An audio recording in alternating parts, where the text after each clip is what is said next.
Let's turn now to Matthew chapter 27 and verse 62. In our last study, we considered how Jesus, after his crucifixion, after his death, his body was taken by Joseph of Arimathea and buried in his own tomb. It was a new tomb in which nobody had been buried yet, and there was a fulfillment there of the prophecy in Isaiah 53 and verse 9 that Jesus would have his grave with a rich man in his death. Even though he was numbered with the transgressors, it was a fulfillment of prophecy. It's not that there is any other significance to this except this, that God is alike the one who seeks to save the wicked and the rich. They are all in the same category before him. Verse 62, on the next day, which is the one after the preparation, the chief priests and the Pharisees gathered together with Pilate, and said, Sir, we remember that when he was still alive, that deceiver said, After 3 days I am to rise again. Therefore give orders for the grave to be made secure, until the 3rd day, lest the disciples come and steal him away and say to the people, He has risen from the dead, and the last deception will be worse than the first. There's something very interesting that we can see concerning the burial of Jesus and the events that followed. Jesus himself made no plans for his own funeral or his burial. His only concern during his earthly life was that he might do the will of the Father. There are many believers who are very worried about their funeral arrangements and burial preparations. There are people who, when they join a church fellowship, want to know whether that church fellowship has a burial ground. It's one of the things they'd like to know before they join a fellowship. They're so concerned about these things. Jesus was not concerned. And yet we see how God took care of that. When a person takes care to do the will of his Father, will of the Father in his earthly life, God will take care of the things that he cannot take care of himself. Seek first the kingdom of God and his righteousness, and all these things, including a burial ground, will be added to you. We see that in the life of Jesus. All he did was to do the will of his Father. He had said, My food is to do the will of him who sent me. And that's all he did, all through his life. And it was God who moved in the heart of Joseph of Arimathea to go and ask Pilate for that body, and God who moved in Pilate's heart to order the body to be given over to Joseph, and for Joseph to give Jesus a decent burial in his tomb.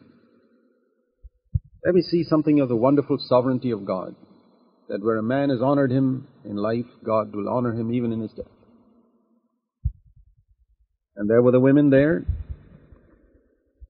and they only saw, they couldn't anoint the body with spices as they had planned. They came later on to do that. But we see something there too, as we shall see in a moment. The Pharisees, meanwhile, told Pilate they were very keen to ensure that the grave was guarded. And so Pilate gave them a guard and said, You have a guard, go make it as secure as you know how. Verse 65. And it says in verse 66, they went and made the grave secure, and along with the guard they set a seal on the stone. This too was part of the sovereignty of God. God allowed the Pharisees to go and ask Pilate to send a guard to look after the tomb. If that had not happened, and when Jesus was raised up from the dead, people would have thought that his disciples came and stole the body.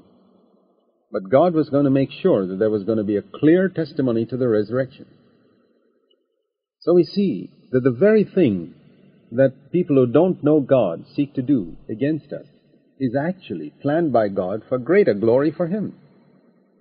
So it's very wonderful to see here that the Pharisees were only fulfilling God's purpose. They were just enabling a better witness to come forth of the resurrection of Jesus than would otherwise have been possible.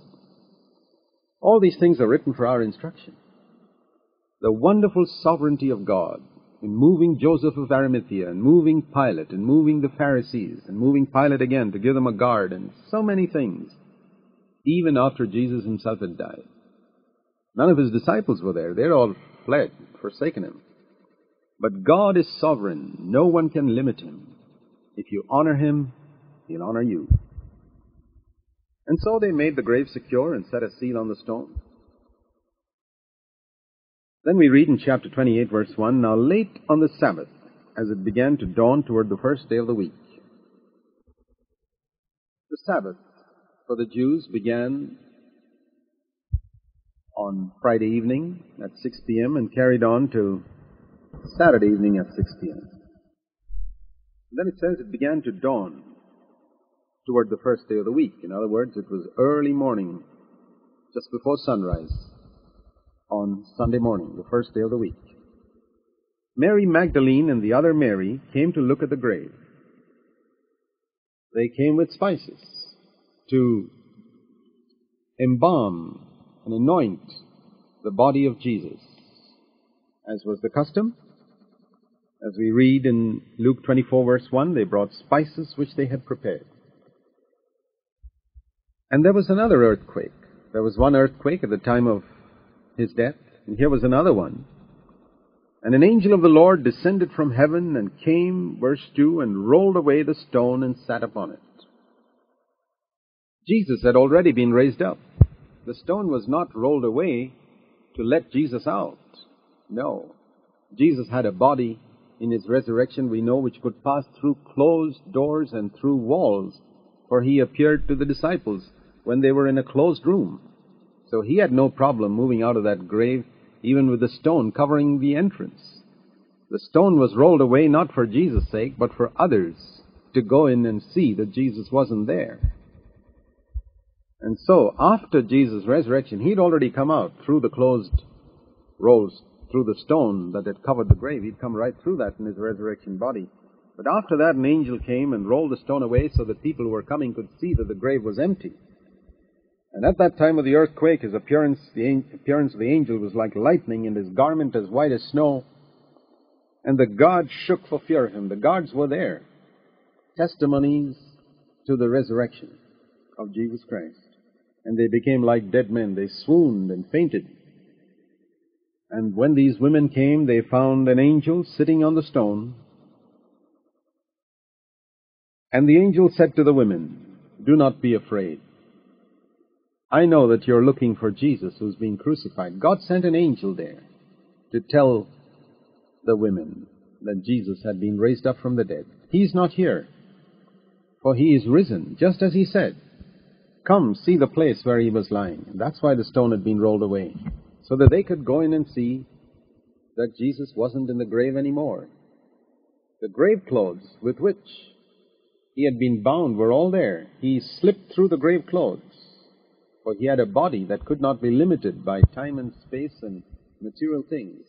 He moved out of those grave clothes, and the grave clothes were there wrapped up just as though there was a body inside, but there wasn't a body inside because he'd moved right out of it. And the angel said, after he showed the women that empty tomb, he said, "Now go quickly and tell his disciples that he has risen from the dead. Behold, he's going before you into Galilee. There you will see him. Behold, I have told you." And they departed quickly from the tomb with fear and great joy and ran to report it to his disciples. It's very interesting to see again that the angel himself could not go and tell the disciples. God has ordained that human beings should be the witnesses of Jesus Christ. The angels would only be delighted if they were given that opportunity, but God hasn't given them that privilege. That privilege has been given to redeemed sons of Adam, who have now become children of God. Just like an angel couldn't go to Cornelius and give him the gospel. All that the angel could tell Cornelius was, "Send for Peter, and Peter will tell you the good news." Likewise here, the angel says, "Go and tell his disciples." He couldn't go and do that himself. He had to tell the women to do that he's risen from the dead. They departed quickly. And something significant and interesting we see here is that the first witnesses of the resurrection were women.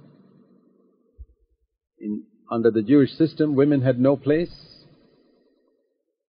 for anything almost concerning God. But here we see something new in the New Covenant, that the first witnesses of the resurrection are women. And one of those women was Mary Magdalene, that demon-possessed, evil, sinful woman who had been redeemed by Jesus Christ and transformed into a saint of God. We read in 1 Timothy 2 that a woman is still not allowed to teach men or to exercise authority over men, but she's certainly called to be a witness, and every sister must be a flaming, Spirit-filled, Spirit-baptized witness for Jesus Christ, to tell others about what Jesus has done, about the death and resurrection of Jesus Christ.